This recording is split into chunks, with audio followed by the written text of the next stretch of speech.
And we are back, mga katribe. Welcome to your second part of your moving averages lesson, and welcome to Moving Average 102, where I teach you, Raf, I'm Rafael Bustamante, or you can call me Raf, how to trade using MA. So, ready na ba kayo? Tara, let's get started. So first, recap muna tayo, no? Zoo Strike. So, one of the things that I taught you in the first part of your moving average lesson is the different things how we use the moving average in the ZFT system, right? And one of the things I taught you is the Zoo Strike. So, what is a Zoo Strike, no? Zoo Strike is an event wherein the price breaks out from the moving average. So, it usually comes from a downtrend, no? We look at least 6 months prior to this happening, because the longer the downtrend, the stronger the ZS will be, right? So in our study, 6 months is the sweet spot, or we want at least 6 months, no? Kasi if at least 5 months lower, 6 months lower, baka mahina yung ZS na yun, right? Next, ZS versus AOTS. Ano ba yung difference ng dalawang to? Right? In the market cycles, diba, we talked about market cycles, na after the ZS comes an AOTS. So what's the main difference between the two? Remember this, the ZS is an event. So it happens in a day, right? It happens between candles. And AOTS is a condition. So it tells us the status of a stock, if it's uptrend, if it's downtrend, and the strength of a trend. So, ayan. So with this said, right, the ZS, we can use the Zoo Strike as a buy signal. Compared to the AOTS, we cannot use this as a buy signal because, again, this is a condition or ano yung status ng stock na yun. So this cannot be a buy trigger, but with ZS, we can use that as a trigger. And that's what we're going to be talking about today. So what we're going to be talking about today is different ZS plays. So we have 3 ZS plays, right? We have the mini ZS, the actual ZS, and the ZS Confirmation. So between these things, they circle around the same principle, and we're gonna use these principles to formulate our trades, right? So first one, the mini ZS. If the normal ZS happens when the price breaks out, coming from a downtrend, it breaks out, the price breaks out of the 100-day moving average, the mini ZS applies with the 20 and the 50-day moving average. So usually, we call this the mini ZS 20 or the mini ZS 50, right? So it depends na lang. If the price breaks out the 20-day moving average coming from a downtrend, then that's a mini ZS 20. And same goes for 50-day moving average, right? So we call this again the mini ZS. So here's an example, right? In this example, you can see that the price broke out. It's coming from a downtrend. It's coming from an IOUT. The price broke out the 20-day moving average, right? Lumabas siya doon. And then the price also broke out the 50-day moving average, right? So nakita mo yan. So this can be a buy signal if you can study it na buy signal tayo if mini ZS 20 siya, seen in this example as well, right? So we can also use this in anticipation of the ZS, right? The big ZS. So, nag-anticipate, bumili tayo sa mini ZS 20, mini ZS 50, and we're anticipating the big ZS or going to the AOTS. We're anticipating that move. But again, remember that this is a high-risk play because when we're buying, like I mentioned in the previous video, when we're buying a ZS, we're also buying in a downtrend.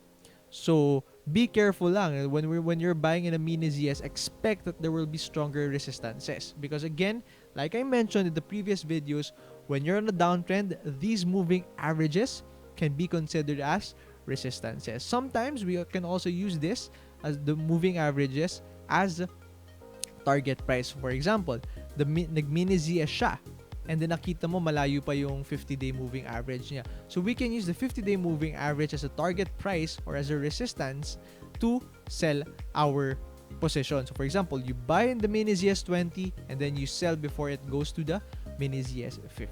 So parang ganun, giving you a glimpse of a trade idea, right? So look at this, right? Sometimes we're anticipating when we're buying in mini ZS in anticipation of the ZS play. What happens if hindi siya mag-ZS? Kaya bumili ka sa mini ZS. In this example, you had to wait 5 months. Naghintay ka 5 months. Isipin mo gaano katagal kang pinaasa ng stock na to. Malay mo, naghintay ka sa wala. Ay, anyway. So, right? You waited for 5 months before the ZS happened, right? And usually, when you're this kind of player, when you're buying when you're buying a mini ZS and you waited for it to consolidate, right? You still held it in the consolidation. We also call this the sleeper play because even if it's in a consolidation, you're holding it and then you're anticipating the ZS to happen. And if you're a position trader, we call this a sleeper play, right? So it's up to you if you're willing to wait this long before a ZS to happen, before a ZS can happen, right? So that's the mini ZS play. So you can play a lot. Ang dami mong pwedeng gawin dyan sa mini ZS na yan. Just study it, backtest it, mini ZS 20, mini ZS 50, right? So play around it, aralin mo yun, and we're going to the next one, which is the actual ZS.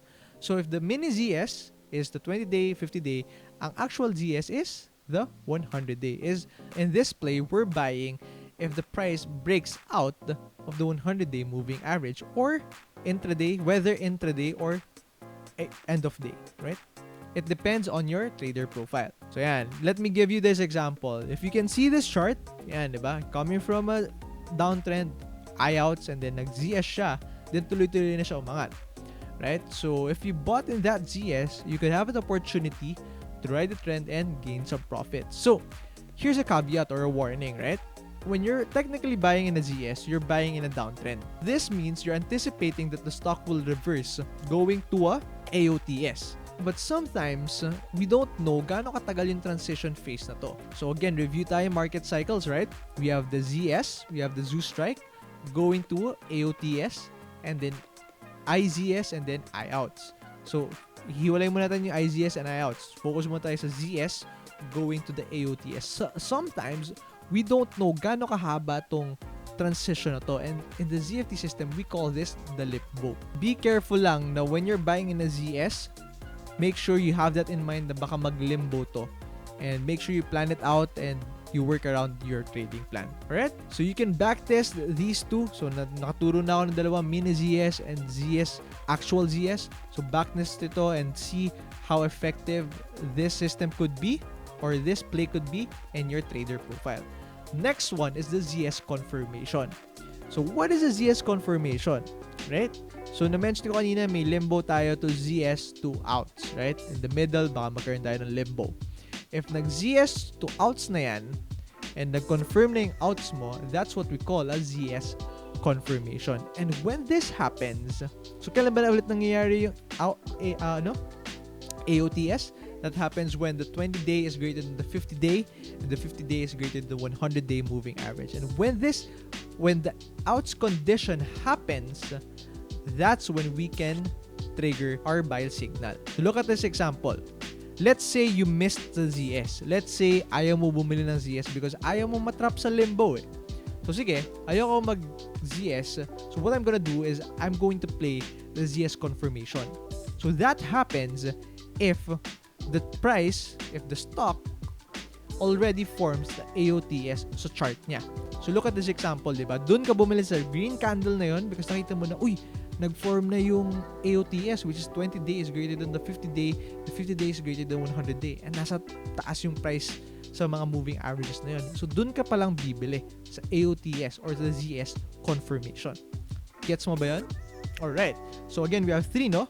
We have the mini ZS, actual ZS, and the ZS confirmation. Sa tatlong to, this play, the ZS confirmation, is the safest play among them all because this stock is already going to an uptrend. And again, the easiest trades are found on uptrends. So, sana gets nyo yun?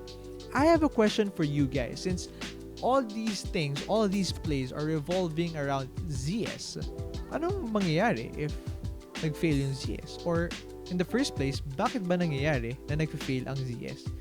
Let me ask you this question. Why do ZS fail? We asked that question, why do ZS fail? So let me show you this example.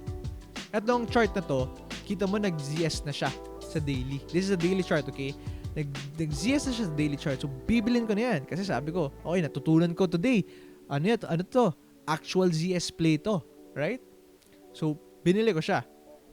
Pero nag-fail siya, bumalik siya. Nag-fake out siya. So continue lang siya to go through a straight line. Bakit? Malalaman natin to in the weekly chart, right? Why? Bakit sa weekly chart? Because the weekly chart tells us the bigger picture on what's happening in the stock. So yan, bibigyan ko kayong tips. Proceed tayo sa ZS tips, sa Zoo Strike tips on how we can, hindi naman make sure, but on how we can fortify our trading ideas to succeed, right? So the first tip is look at the weekly chart MAs. So if nag-ZS na siya on the daily, right? Look at it muna sa weekly chart if meron siyang tatamaan na resistances or na moving averages, because again, on a downtrend, moving averages are resistances. So when we look at it in a higher time frame, the stronger the resistances will be. So look at this chart, di ba? Nag-fail siya kanina because tumama pala siya sa 20-day moving average sa weekly chart. Right? Notice the behavior of it. Next one, look at the moving averages gap. Look at their gaps, right? Whether it's an uptrend or downtrend, look at their gaps. Because why? The gaps on the trends, on the moving averages, signifies the strength of a stock. The wider the gap, the stronger the trend. And the thinner the gap, the weaker the trend. So if malaki yung gap na yan, tas downtrend yan, expect mo yung resistances niyan malakas. Diba? Sa example natin, tingnan mo, we have two boxes, diba? Yung example natin nasa second box, nasa medyo thinning na yung gaps, no? So even if thinning na yung gaps, there's still gaps. So meaning, we can expect na tatama to sa mga resistances natin. So I want you to look at compare the first and the second box, right? Mas malaki yung first box, right? That's why, tignan mo na nag-mini ZS20 siya sa first example. As a first box. Nag-fail kagad siya nung nag-mini ZS50. Kasi yung gap niya napakalaki. And then sa second box naman, nag-fail pa rin siya because, again, resistance siya sa 20-day moving average. Third tip.